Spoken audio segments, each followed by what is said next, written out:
Hola Shafiri Bafetu, my name is Dyslexic. As you all know by now, welcome to another episode of Four Fathers. You know, this is the show that epitomizes the fatherhood in us. That's what we normally talk about. All right, now today I have a different guest.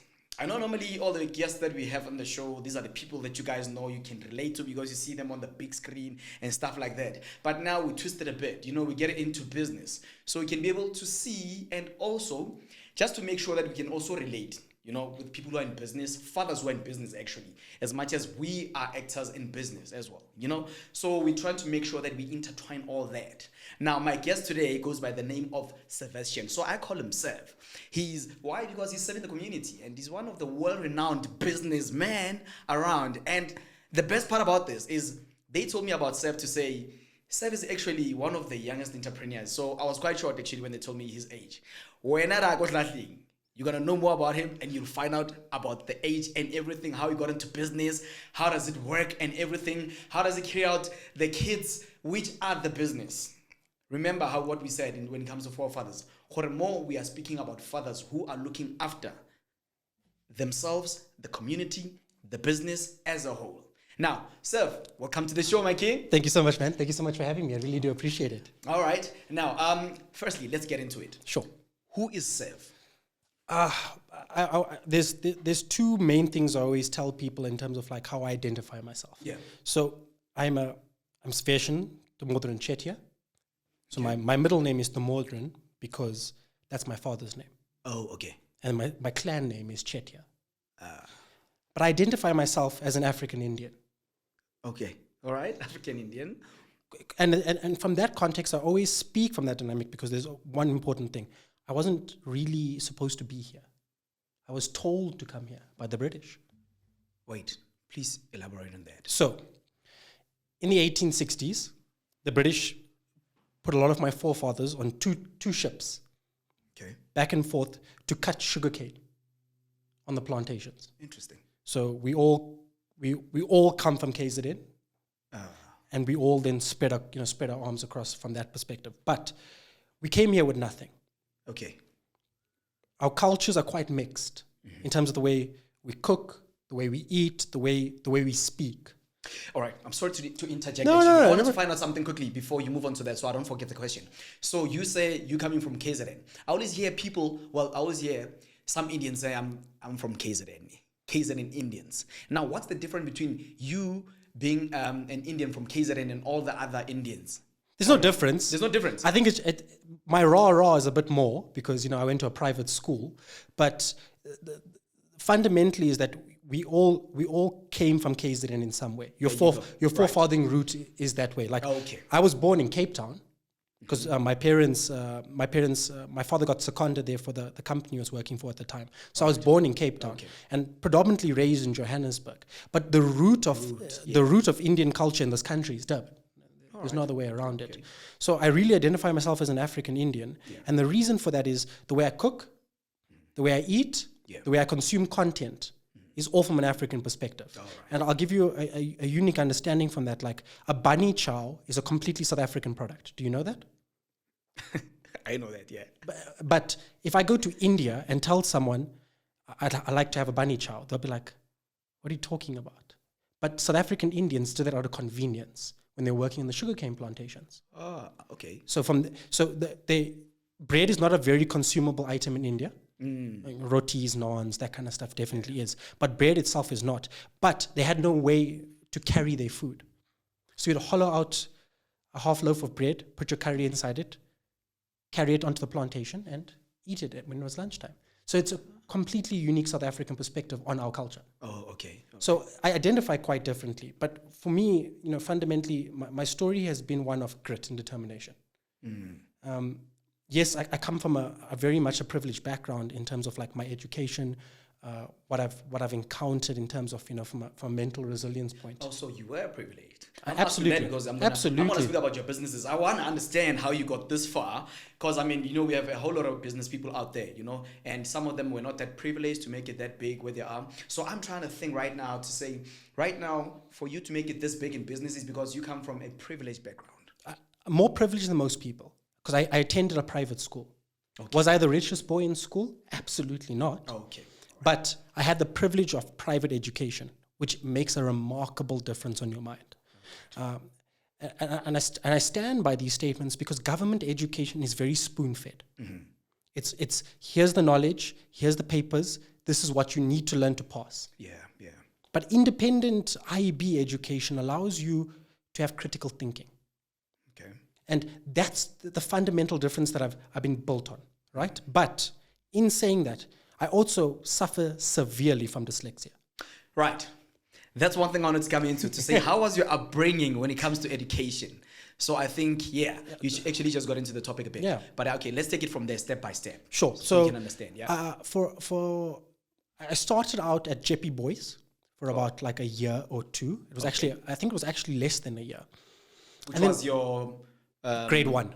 Oh, grade 1. Oh, grade 1. All right. So my teacher calls my parents in, and I think, I can't remember the conversation very, from a full understanding, but my parents, they had a conversation with it, like, he's swapping his letters, he's not really understanding our educational methods.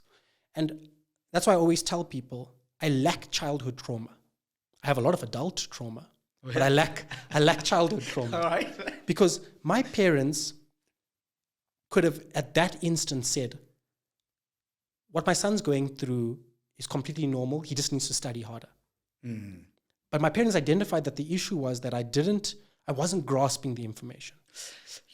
Something just came into my mind as we're speaking about that. I'm trying to think that in our black community, there's no such a thing, because our parents, they believe in us saying we must study. And if you have like your dyslexia and all these other problems, they don't believe in that. Sometimes they'll say maybe it's witchcraft or whatever that is, to say maybe my child has a problem like that and that. No, they don't know about that. But I think it's actually quite a privilege that... Exactly. So that's why I always say, like, I lack childhood trauma because my parents identified the problem. I could, and in most places, most people who are brought up in a home of color, you are beaten before that is, they're like, this one is, you're just pretending, man. He just needs a good hiding, and then he needs to hit the books. But my parents were like, no, there's something severely wrong with him. And when they did that, they were like, okay, let's take him to a psychometric evaluation. And then I got put into a remedial school until about grade 6, a place called Glen Oaks. Oh, okay. And I was in remedial school for quite a long time, and people frown upon it. What is remedial school? So I'll give you like a day in a life scenario. So yes, I have normal classes, but between 12 and 2, I'm in remedial lessons. So it's either mental remedial lessons, a psychologist, right. Okay. a spelling abbreviator, like whatever. That time is dedicated to you one-on-one. Just to make sure that you improve. So that I used to have a major speech impediment as well. Don't sound like it anymore, but my speech impediment used to be one of my biggest problems, because having dyslexia and a speech impediment, hey, Bana, the world is coming into you fast. Do you understand? I can imagine how your childhood was, But in that privileged environment that I grew up in for those first couple of years, it really allowed me to be myself. And I think if my parents didn't allow me that from my youth, I would have really struggled in my adult. Fundamentally, I would still be... I make such a big difference to it. Like, what I've achieved, and compared to if my parents ignored it, I think I would have been sweeping the streets. Okay. And people are like, well, that's quite a dramatic difference. And I said, because I fundamentally would have failed school. I would have failed school. It's such a big difference, because when I got into high school, I got something called an omnienser. That's someone that reads and writes your exams for you. I was about to ask, to say, how were you writing your exams now? Because, with all that, how did you cope? So you had to be with someone sitting with you by your table. So first, you get your own private venue, because you can't verbalize through an exam and there are like 14 other kids around you or whatever. So you get your own private venue, and then you get someone called an omnienser. So she reads the question to you, and then you verbalize the question back to her. Oh, then she writes it down. She writes it down for you. Right. Because spelling was a problem for me. And my reading ability is a lot lower than my verbal ability. Okay. So to this day, I still do all my notes like that. I have a room in my house where I walk around and talk. And then all my notes are gathered that way. Okay. So I wanted to understand, to this day, how do you work it out? Exactly. I understand what happened in school, but so, right now. So, and that allowed me to become, from a D student and a C student on a good day, to a thriving B and A student. And it makes a fundamental difference. Yes, you can't do that for your mathematical subjects like math, accounting, and that kind of stuff. Yeah. But that's more based on, your theory, and then you can work out the equation. And I'm not too bad with numbers. My dyslexia really focuses on languages. So like literal written word is a struggle point for me. So you're okay with numbers? I think historically, like my forefathers also very good with numbers. So like I grew up in a world where there was numbers around me all the time. Yeah. Money, understanding what you can do with your money, transactionally working out your future that way. So I think, my upbringing also helped from that perspective. But it allowed me to understand where gaps and opportunities are. Mm. My education allowed me to understand where the gaps and opportunities are. So I'll give you an example. I sold Tazos in school. Do you remember what Tazos were? Yeah, oh my goodness. Yes, I used to play with Tazos. Yeah. But I knew I wasn't really interested in the Tazos. I wanted the chips. Oh, yeah? But I needed someone else to pay for the chips. I'm not going to pay. Yeah. So the Tazos became a big deal. Those Pokemon and those Dragon Ball Z Tazos. Yeah. Kids would buy those, and then I'd buy another box of chips. And then sell them the Tazos, and then I have chips. Sell them the Tazos, so you didn't really need that. Exactly. So my business mindset came in quite young. That's my hustler story, because every business owner has hustled. Yeah. Yes, we learn framework, process, procedure later on, but we all fundamentally have that innate desire to work for ourselves, to make our own money. Hustler's ambition, as I call it. And sorry. When did you start making your first profit? University. Oh, university. Yeah. Oh, okay. So you went, high school done. You passed your matric with good grades. Yeah. Then from there off to university. Yeah. So I ran a couple of stuff in high school. They weren't for profit. They were for tuck shop money. I'm telling the truth. You need tuck shop money on the Thursday or the Friday. But you still made money though. Yeah. Exactly. Tuck shop money. Yeah. So I'd make profit from that, right? And then when I got into university, what is the biggest ecosystem in universities? Nightclubs. True. It's the truth. Yep. Everyone wants to drink and have a good time in university. So I was like, okay, I'm going out and drinking and spending money that I don't want to spend. So how do I solve this problem? I got very close to a lot of smaller nightclub owners and that kind of stuff. And we shot photography for all the nightclubs. Photography, videography. I don't own a camera. But a lot of my friends did. So you called your friends to say, let's go do this. I subcontracted them. Interesting. I subcontracted my friends, so the rate would be like 2,500 Rand for the night or 2,000 Rand for the night, whatever it is, for videos and photos. I'd pay that guy 1,000. I make 1,000 Rand a night from Tuesday to Sunday. Oh my word. So perpetual my car. And yet you didn't have equipment. So that's hustler mentality, right? You're being reactive to the market. Yeah. When you're being proactive to the market, that's a business. That's the fundamental difference. If you see a gap and take a gap, you're a hustler. Oh, yes. If you create a gap, you're a business. Okay. Do you understand what I'm trying to say to you? That. So let's use an example, right? Taking a gap would be opening a new bank. Okay. Because you see a target market for it. But creating a new gap would be cryptocurrency. Okay. All right. There you go. Okay. I hear you now. You get what I'm trying to say to you. All right. And that really molded my business ambitions. But what I've also, because historically of my background, I understood that communities were really struggling to expand the mindset. And that's the fundamental problem. So what I mean by community struggling, if you grow up, let's use a very practical example. If you grow up in a township, you live in a township, your ecosystem's in the township, you try and make money from the street you live on in your township, and you don't expand beyond that, if you're lucky. But sometimes in between all of that, you can get caught up in drugs, alcoholism. There's just a whole lot happening. There's a whole lot happening, right? Mm-hmm. And it's hard to exit that because you don't have the money or the resources to leave where you live to go to the epicenter of money. Sandton, Joburg CBD, whatever it is. You don't have the financial resources. So you start to limit your thinking capacity. You're like, I just need to survive. And from being a survivalist, nothing good can come out from it. Interesting. If you're a survivalist, you are thinking just to put bread on your table. And survivalist mentality breeds more survivalist mentality. I got that. Okay. So you've got to, if you want to break the circle, You've got to empower yourself. Yeah. But if you don't know the means to empower yourself, what are you doing? You're just running around hoping for the best. And that's why my portfolio of businesses, and I heavily invest in women, is so important. Wait, you invest in? Women. In women. As a man. Right. Now, let's come to this point. You got to varsity. What did you study? And through your studies, and once you realize that, okay, fine. You good when it comes to business and stuff like that. You finished the study. Did you use that qualification, or eventually you had to do that for your parents? Or what happened when you got your qualification? Did you deviate from what you initially wanted to do because you saw how business minded you are? Sure. So let's start with this. My parents have never pushed me to study anything. Okay. Oh, you're not like us as black people. Hey, like, man. hey, when I hung the school. Yeah. So my parents never pushed me to study anything. I got opportunities to study at a lot more what you would consider remarkable degrees. Oh, yeah. But I have a bachelor's in fine arts and motion picture medium. Hey, welcome to the family. Yeah. Because I chose that. Yeah. And my father was completely content with it. He was like, do whatever makes you happy. But in the course of using my degree post-university... Was it because you guys were well off for your father to be like that, to say, hey, just be you and do whatever you want to do? Because there's no pressure because the family is doing well.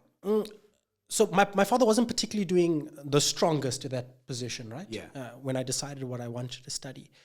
But to break a generational curse, and my father's very strong about this, is you've got to let the next generation do what you couldn't do. That's deep. Think about it. So, Yeah. so my forefathers had to put bread on the table. Survivalist mentality. Survival, yeah. So they had to. So they took the job they had to. Yeah. I don't have to take any job I don't want to. I can choose my life. I can choose my career. I can choose my destiny because, yes, I come from a point of privilege, but I also have the educational background to understand there's many other ways to make money. Yeah. There's a lot more remarkable ways if you can expand your mind, right? So what you're doing right now to make money is not what your dad did. No, absolutely. My father had garages, he had a corner shop, yes, and then, he had a panel beater and so forth. But it was very traditional ways of making money. You have to show up at your businesses. You have to be very hands-on. There's a difference between owning a business and being self-employed. Yeah. There's also a massive difference in that. There are tons of businesses who are just self-employed. Because the difference between self-employed and owning a business is also that if I walk away from anything I'm doing right now, it'll still make money. It'll still be, yeah. If you're self-employed, if you go on a holiday for a month, how much money? Problem. Yeah. How much money did you make in that month? None. So I watched my father run remarkably good businesses and being very hands-on with me. And my degree, I had a 10-year plan walking into university. I knew what I was going to study. That's quite rare. Okay. Yeah. So I knew what I was going to study and I knew my gap in opportunity. That's why I said the privilege of my education allowed me that. Yeah. So I went in knowing that, yes, I want to study cinematography. All right. But I knew coming out of it, I wanted to create a marketing agency. Because the gap in opportunity was that content at the time on a South African context for small businesses and medium enterprises was not at the same level as corporates making ads on TV. Yes. So if I could fill that gap and void and create quality content at a low cost mechanism, I'm in. You're done. And that's what I did at 7th Avenue in Melville. Oh, yes. And we all know 7th Avenue. Yo, 7th Avenue, man. Used to be the place. But we're not going to say much about that. Yeah. So I pitched to all the restaurants and all the bars and that kind of stuff there. I had an apartment upstairs in right Melville. there by 7th. Yes. I lived and thrived there for the first couple of years outside of university. And that was my first business. Yeah. That I set up at. I got 1 or 2 staff members in at one point. But the key thing was that it created employment. Oh, yes. And I noticed a severe gap in the market where employers and employees don't know how to communicate with each other, especially at micro level. Oh, okay. You have a task, you do that task, that person leaves you. What happens to all the job knowledge that you've created for this person? Oh, yeah. You've got no process. You've got no procedure. The biggest problem with small businesses in this country is when a person leaves you, they leave with the knowledge that you've given them and all the methodology you've given them. And it is hard for you to give that to the next person. That's why corporates survive. When you walk into a corporate, That is so true. you got a username, you got your emails, you got your access point, you got your theory. You have all the specifications that you need to be saying, this is who you are, this is what's going to happen. These are your job requirements. At micro and small businesses, you're told to do a task, you build the paperwork, and when you leave, you leave with that paperwork. And in a micro, you can actually do like a lot of tasks in there. Exactly. Yeah. So you lose that ability, right? So that's where I really became a bit of a process and procedure guy. And I learned from the process and procedure, you can really scale other businesses, and you don't need investment. You need the right processes and governances to either bring investment on from banking sector or third-party funding, but then you can rapidly scale from it if you know how to run the economy well within your business. Is it 100% successful? No. Of course not. Otherwise, I wouldn't be gambling, I always say that to people, like, I've never gambled a day in my life because I gamble every day on my businesses. So there's a very strong point for me that to invest in female entrepreneurship from that angle, because they're under-resourced within business. Before we get deep into that, I wanted to find out now. Let's speak about your businesses. How many businesses do you have? What do you do in your businesses? So some of them are currently under NDA, so I can't really, I'm a silent shareholder. All right. I can't really speak about them, but Yeah. some of the major ones, I heavily invested in marketing agencies. Oh, all right. Because they're a dime a dozen. And it's the truth. Yes. Marketing agencies are everywhere, but marketing agencies with a fundamental difference really draw me. If you've got a quirky way of stylistically approaching content, if you've got AI mechanisms in there, if you're working at grassroots levels in ESD programs, that it brings a different narrative to marketing. Okay. Because the problem I'm trying to solve is I'm not trying to get a corporate client. It's never been my ambition. Oh. I'm trying to get multiple small enterprises on the digital space and marketing their products. Because that's the gap. The gap is that, yes, everyone has a cell phone, but does everyone know how to use their cell phone? No. That's a fact, yeah. So you don't know how to market yourself well. The difference between a successful business and an unsuccessful business is two things: sales and marketing. Whatever you tell me, if you're not successful, you're not marketing yourself well, and your sales procedure is not right. Simple as that.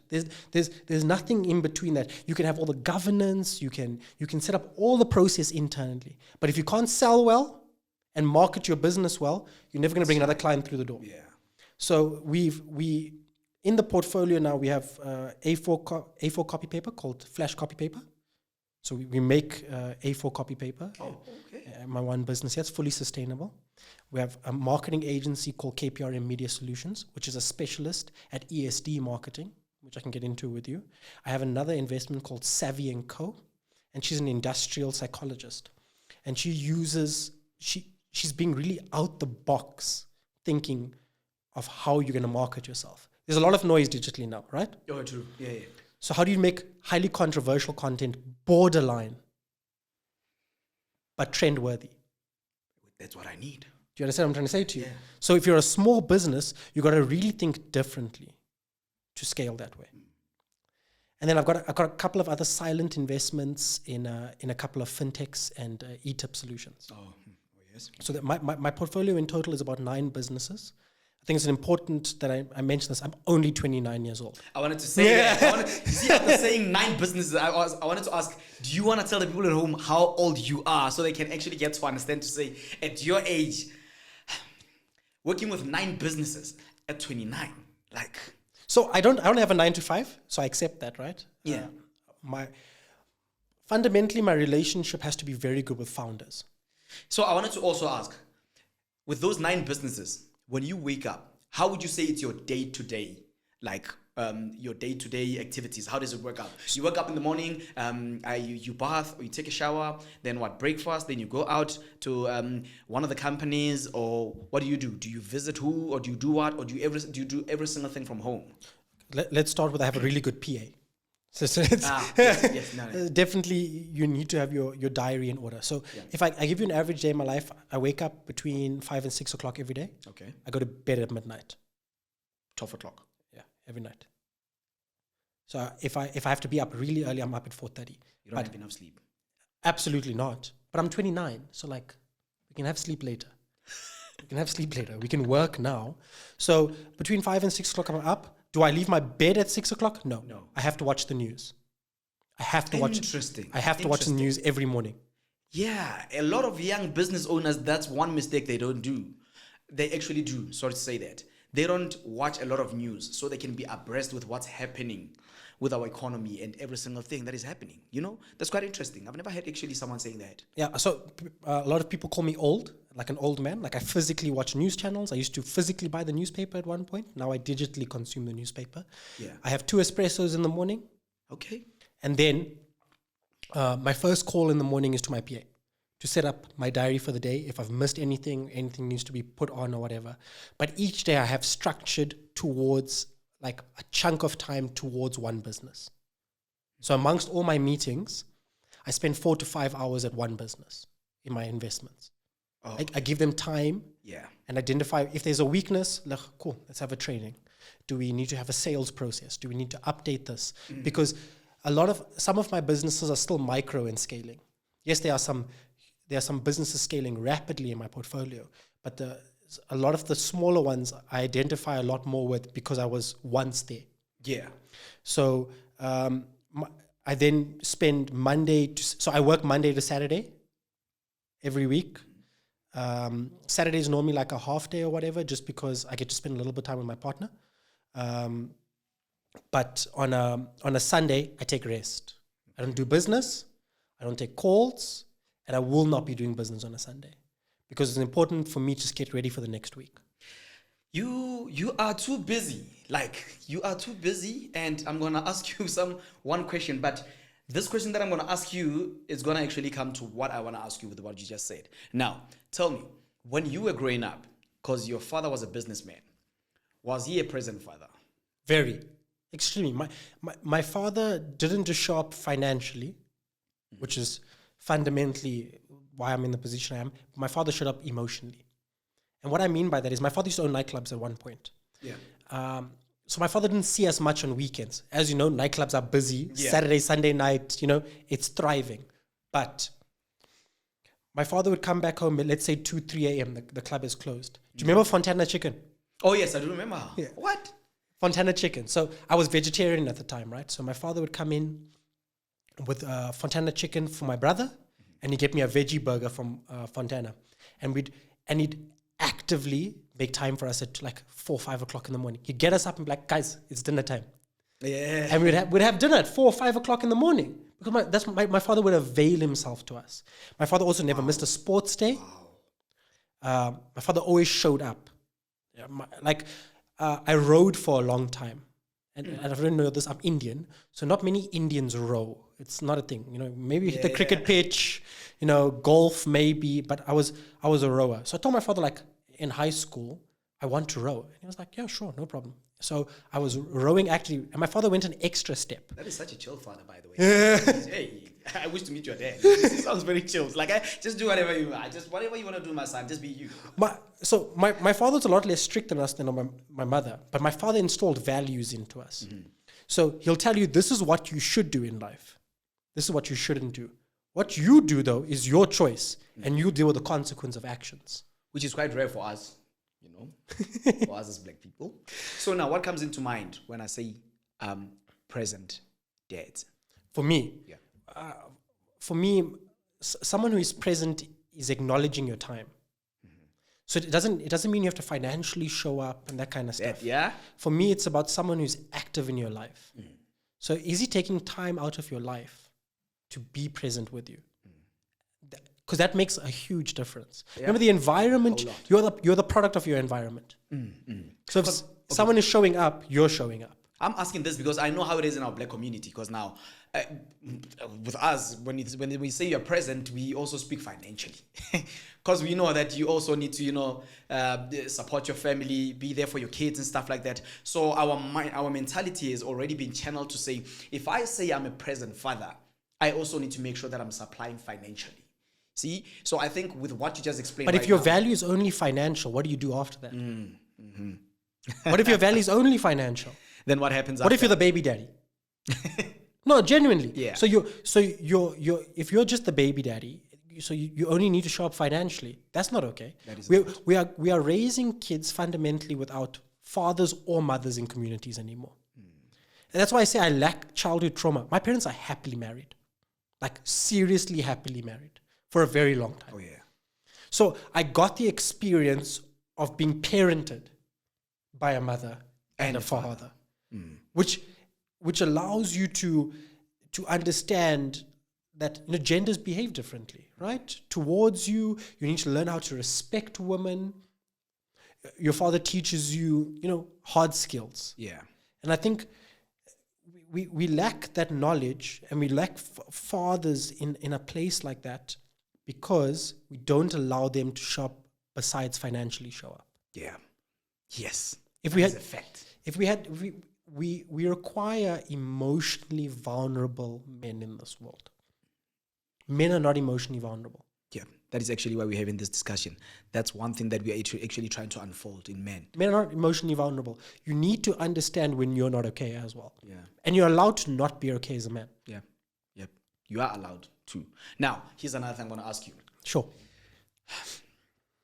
I'm going to be a bit controversial with this question. Sure. Because I know it happens to us as blacks. Sure. I don't know about you guys as Indians. This question, men are trash.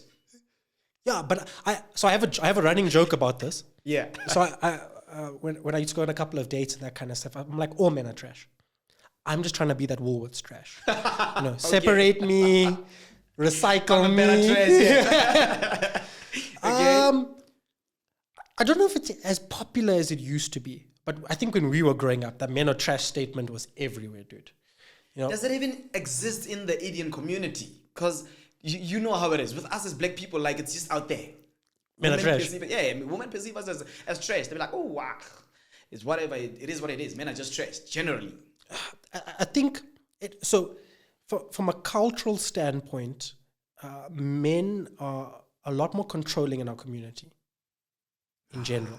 So we suffer from an ego and a control standpoint. Men run households in my community. Some women don't have to work. Okay. So men run households in our community because they're the breadwinner. Your psychology is brought upon that they provide, they do everything. Mm-hmm. So you as a man have to show up financially and don't have to show up emotionally. But with us, somehow it feels as if like you're being that controlling man, and to say, okay, Sharp, just because, okay, you want your wife to be at home, provide her with all the resources she wants, provide for her financially and stuff like that. I always feel like there's like that thin line for us, as blacks, to say, we don't know where to draw the thin line. But you need to have those conversations upfront and early in a relationship.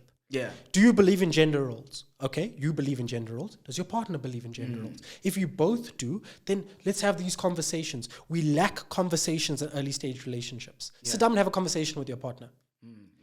If we break up, what are you expecting from me? Oh, yes. What are you expecting from me? And you have my kid. What are you expecting from me? Have those very truthful and honest conversations. If you're not willing to have the conversation, don't have the baby. Don't have the baby. Yeah. Like, have the conversation. Know the ramifications of what's going to happen to you further down the line. Now, does the notion of 50-50 work in your community? Now it does. Our women, they'll be like, oh, no, I'm a strong, independent woman. I want a man that I'm going to go 50-50 with, because I know my worth. I know, such stuff. So it's definitely in all our communities now, right? Yeah. So if a woman is in a position of power, respect her position of power. That's where I stand right now. Remember, we come from a world where women didn't have a voice for a very long time. Aha, exactly. So we need to respect it. Yeah. Doesn't mean we have to agree with it. We have to respect it. We can have a conversation about it. Do I believe in 50-50 dates, personally? Yes. On the first date, though, not a chance. That's my opinion, right? Are you in a 50-50 relationship with your partner right now? No. I'm not in a 50-50. It could be 60-40, 10-90. Yeah. But it's about having the conversations all the time. Well, you need to have a conversation with your partner at any point where you are 90% financially viable this month. I need you to carry me 10%. Or you are 90% viable. I need you to carry me 10%. life is not 50-50, guys. Like, I don't know how to explain this. You can't toss a coin, it's not going to be heads or tails, you know? The problem is as men, financial weakness is seen as a scar. Like you can't, I can't tell you that I'm emotionally and financially vulnerable at the same time. Does it come to a point whereby you actually get to sit down with your partner and tell her how vulnerable you are? Every month. Every month. You should have a conversation with your partner every month. Because you are in a relationship together. You should be able to confide in that person. Because it's not easy, you know, for a man to say that. That's why I'm asking you that question, because I know how hard it is, you know. So to be like, because we also feel like, you know, we're superheroes. We don't need to feel vulnerable. We're out here, we can make it work no matter what happens, no matter how hard it is. So to find a man who actually can be able to sit down with a partner and say, hey, listen up, this is the situation. I feel so vulnerable because of this and that and that and that. You know, that's something powerful. Absolutely. But you also need to be in a space where you can feel you can have those conversations. I say this in all my businesses. I say this in my life. If a person's not willing to meet you 50% of the way, don't even go 10% of the way. Yeah. Because you both got to meet each other halfway. And that's what makes for adult conversations. Yeah. So if you're in a bad space financially and you can't disclose that with your partner at the time, you are wasting each other's time. Because long term, what if this person's looking to marry you? She's marrying your bankruptcy as well. Your debt is coming with you. Some people don't hear that word. Yeah. She's marrying your debt with you, right? Yeah. If you're married in community or property, your debt is now her debt. Yeah. And our people, they don't want debts. To be like, hey, yo, I don't want someone who's got debts and whatever. When you come to me, you must come as clean as you are. You must make sure that, you know, you're financially stable and blah, blah, blah. You know, which is quite sad. But we grow up in a generation where that is now expected. On a first date, to be asked for your bank statements before you're emotionally available. But we come from a generation that never went through that. Our parents, either way here, came from nothing, right? True. They found each other at nothing. They loved each other for nothing. Nothing, exactly. Now you want to know what I do? My financial background? Do I even own a car? Do I have a house? No. Do you feel like that is love? No. Exactly. That is not love. Stop it. For a little period in my life, I couldn't drive. Okay. I was suffering heavily from seizures. Oh, okay. So I used to Uber a lot to my dates, or that person I was dating at the time had to drive me around. So does that make me the passenger princess? Does that make me the passenger princess? Oh, wow. Huh? What an example. Does that make me the passenger princess? So, you know, these are important conversations we're not having, because we come from a world now where we are money hungry and money grabbing. And I keep saying this to people. I will make money on my own terms. What does that mean? I will make money in the most profitable way I can for the sake of the community I'm involved in, in the sake of the empowerment I'm doing. Yeah. I will not make money for a snatch and grab. I will not make money to buy a G-Wagon. Right. I would make money so that it belongs in an ecosystem. Why do I fundamentally invest in so many businesses? Is that they all work in my ecosystem.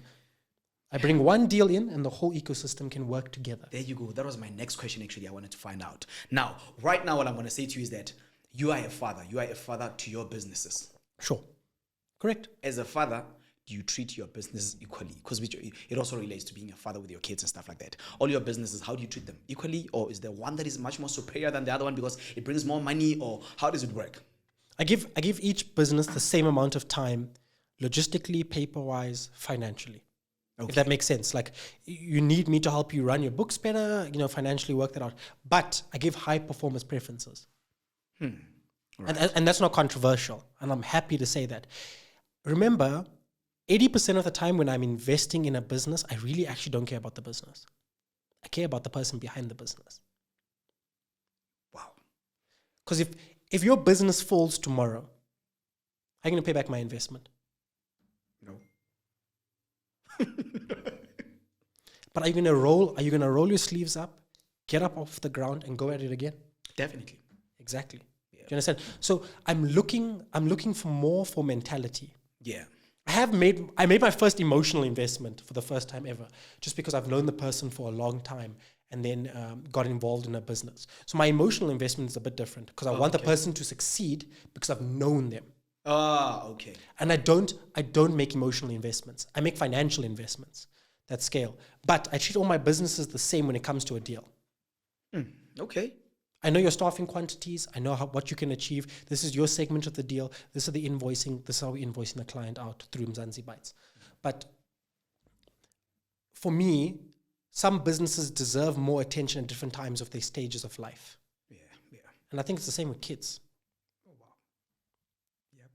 That is so true. Your 2-year-old doesn't need the same attention as your 13-year-old. Yeah. It's different. Very different, right? So you need to understand where they are in their phase, what you can do for them. Like some of my early stage startup businesses, it's about having very frank conversations about where you are emotionally. Oh, yes. What are you doing in your free time? Are you in the club or are you hitting the books? Because that says a lot. Yeah. So before I invest, I actually want to know you as a person. Before I can get to know your business, yeah. Exactly. Because your business is built on the background of who you are as a person. Right. I'm sure you heard that. Now, here's one thing. Here's the last question I want to ask you, Seth, before we wrap it up. Now, to all, because obviously this is for fathers, so mostly we focus on fatherhood. Sure. Now, to all the fathers out there who actually want to grow in business and stuff like that, how would you advise them to actually say, you know what, guys, this is the niche. This is where you actually need to focus much more on, so you can be able to make it big in business. Sure. Firstly, I don't believe I don't believe in a sector of business doing well. I believe in sectors of business doing well, right? So I'm not agnostic. In the investment world, there are agnostic investors and non-agnostic investors. I'm not industry specific, so I could fundamentally invest in anything that I could gain knowledge in. But there are three things you need to understand from a South African perspective right now. Yeah. We need to go back to the root of business, and that's how you really make money. Your plumbers, your nail techs, your hair salons, solutions like that integrated with technology will make you more money than a world-renowned cryptocurrency bank, because your infrastructure needs are low, your investment needs are low. If you could create a mobile barbering solution where you can employ another 50 barbers on an app like an Uber solution, and you've never had to cut a single person's hair, but you own a barbershop? Listen to that idea. Isn't that brilliant? You're still a barbershop. Yeah. Fundamentally, you're still a barbershop. You need to re-look at the basic solutions we have in this country and innovate on those, because that's where the money lies right now. So to take your business out of the dark ages, as I call it, the fax machine age, you need to see where the opportunity lies for you to integrate one piece of technology that removes 40% of the burden of your costs. That's the way I look at it. If you can lower your cost by 40% or 20%, that means you got 20% more profit. Oh, wow. Yes, that is true, actually. You have 20% more profit because you've lowered your burden on responsibilities on overheads. Yeah. So you need to innovate on the most basic solutions. But also what we need to do as men, as we fundamentally need to keep educating ourselves on the gaps and opportunities. Oh, yes, yes. Don't go into something without severe research. I don't early stage invest. I don't invest in ideas. I don't believe in ideas. You want the business that is already on the ground. I want the business on the ground. You know why? Okay. Because you face trials and tribulations to be there. An idea sounds nice. American investors are like, that idea is worth 2.5 million, 3 million US dollars. I'm like, how? How are you evaluating this? Already? Because that means you're fundamentally saying that the founder is worth 2.3 million US dollars. Because you're backing the founder. But we need to logically re-look at solutions in our communities that are going to make a difference. If you can fix something around you, you can fix a solution for the country. I stand by that. True. If you need books around you, how do you solve that? And I promise you, there's at least another 40 communities who need a book around them. Wow. But first, I'm not going to say much about this. But you know how it is, go forefathers. This is the show that outlines the epitome of fatherhood, and we definitely did that, and we had to make sure we entertain that when it comes to business as well. Sev out here is doing well, and to all of you guys gents out there, I wish you guys all the best. Hopefully, you'll do something of yourself. Hopefully, you guys are out there and you push our faith to making sure wherever la ukhona unomuntu ozokwazi ukuthi akusiza, mentally, to make sure you're in the right space ukuthi wenze imali. But other than that, I think right now, Sev would say, thanks very much for coming through. Thank you for having me. So much. That means so much. Thanks very much Thank for you. your time. Thank you, my brother. Thank you so much. Cheers. And just like that, Bafetu, this was For Fathers. Asihlangane kwenye episode.